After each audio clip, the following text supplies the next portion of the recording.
আসসালামু আলাইকুম। সবাই কেমন আছেন? আলহামদুলিল্লাহ, আমি ভালো আছি। আপনাদের ভাই আর আমি বের হয়ে গেলাম, যাব একটু বাজারে। তো এইদিকে আবার গাড়ির গ্যাস নেই, তো গ্যাস ভরে নিলাম। গ্যাস ভরাটাও একটা ঝামেলার ব্যাপার, অনেকক্ষণ সিরিয়ালে থাকতে হয়, তারপর যে গ্যাসটা ভরতে হয়। যাই হোক, অবশেষে গ্যাস ভরে রওনা দিলাম বাজারের উদ্দেশ্যে। আপনাদের ভাইয়া আর আমি দুজন মিলেই আমাদের ঘরের সব কাজ করে থাকি। চলে আসলাম বাজারে। ঘরে একদমই মুরগি নেই, তাই ভাবলাম গ্যাসটা ভরে মুরগিটা কিনে নিয়ে আসি। মুরগির দোকানে চলে আসলাম, মুরগিটা কেটে নিলাম আর মুদির দোকান থেকে টুকিটাকি সদাইও করে নিলাম। এই তো চলে এসেছি আমার রান্নাঘরে। মুরগিটা কেটে ধুয়ে বসিয়ে দিলাম।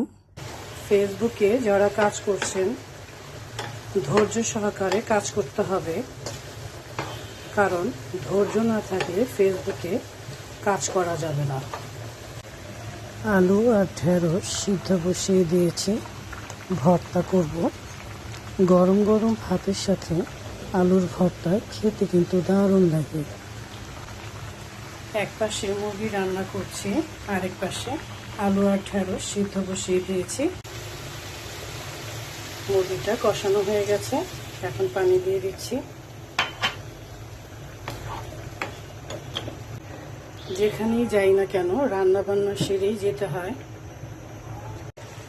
কি আর করব, শর্টকাটে মুরগিটাই রান্না করে ফেললাম। মসুরির ডালও রান্না করে নিয়েছি। ডাল ছাড়া আমার ঘরে আবার খেতেই পারে না। লেবু কেটে নিয়েছি। ঢেঁড়সটা সিদ্ধ হয়ে গেছে, এখন জলপাইয়ের আচার দিয়ে কাঁচামরিচ সিদ্ধ আর পেঁয়াজ দিয়ে ঢেঁড়সটা মেখে নিচ্ছি। এইভাবে ভর্তা করে খেয়ে দেখবেন, দারুণ মজা লাগে গরম গরম ভাতের সাথে। মুরগির মাংসের সাথে একটা ভর্তা হলে ভালো হয়। আমি ঢেঁড়স ভর্তাও করছি, আলুর ভর্তাও করব। আলুটা ভেঙে নিচ্ছি।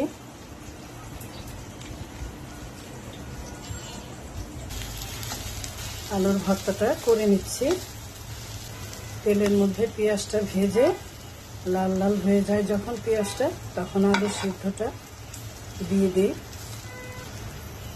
সাথে দিয়েছি লবণ আর কাঁচামরিচ সিদ্ধ। ভাতও বসিয়ে দিয়েছি। আরেক পাশে আলুর ভর্তা হয়ে গেল, এখন উঠিয়ে নিব। এই তো হয়ে গেছে মুরগির মাংসের তরকারি, মসুরির ডাল,